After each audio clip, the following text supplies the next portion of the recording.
আমি এই মুহূর্তে রয়েছি মানিকগঞ্জের পাটুরিয়া ফেরিঘাটে, যে ঘাট দিয়ে কিন্তু দক্ষিণ পশ্চিমাঞ্চলে প্রায় 21টি জেলার মানুষ কিন্তু পারাপার হয়ে থাকে। ঈদ কিন্তু আর মাত্র একদিন সময় বাকি আছে, আর একদিন পরেই কিন্তু পবিত্র ঈদুল আজহা। সে উপলক্ষে কিন্তু প্রত্যেকটি মানুষই কিন্তু তার নারীর টান্ডে নিজের ঘরে ফিরছেন এবং সে সবার সাথে ঈদের আনন্দ উপভোগ করার জন্য যাচ্ছেন। কোরবানির ঈদকে কিন্তু আনন্দ উপভোগ করার জন্য মানুষ কিন্তু উৎসুকভাবে তার নিজ নিজ গ্রামে পৌঁছানোর জন্য চেষ্টা করেছেন। আমার পিছনে আপনি দেখতে পাচ্ছেন যে আসলে অনেক মানুষ কিন্তু এখন তার নিজ গন্তব্যে যাওয়ার জন্য কিন্তু তারা চেষ্টা চলমান রয়েছে। তারা কিন্তু তার নিজেদের পরিবারের সাথে ঈদ করবে সে প্রত্যাশায় কিন্তু তারা যাচ্ছেন।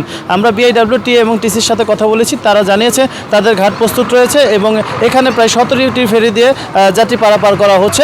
অন্যদিকে আমরা আরিচা কাজীঘাট নৌরুটে যতটুকু কথা বলেছি, সেখানে 5টি ফেরি দিয়ে কিন্তু যাত্রী পারাপার করা হচ্ছে। রয়েছে 33টি লঞ্চ দিয়ে কিন্তু যাত্রী পারাপার করা হচ্ছে। আরেকটু অভিযোগ আমরা যাত্রীদের সাথে কথা বলে জানতে পেরেছি যে এই ঈদকে মৌসুমকে কেন্দ্র করে কিন্তু যে ভাড়া রয়েছে, সে ভাড়া কিন্তু অতিরিক্ত ভাড়া আদায় করা হচ্ছে।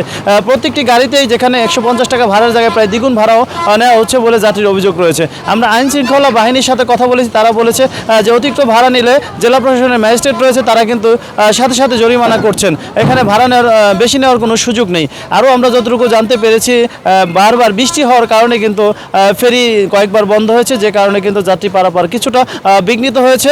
এই জন্য কিন্তু আসলে সঠিক সময়ে যাত্রী পারাপার হতে পারছে না। তবে আশা করা যাচ্ছে যে যাত্রী চাপ কিছুটা কমেছে এবং সেই সাথে আগামীকাল যে মানুষগুলো এখনও বাড়ি ফিরতে পারেন, আগামীকাল সেই মানুষগুলো হয়তো বাড়ি ফিরবে। এই ছিল মানিকগঞ্জের সর্বশেষ পাটুরিয়া ঘাট এবং ঢাকা আরিচা মহাসড়কের যাত্রীর যে চাপ রয়েছে তার সর্বশেষ খবর।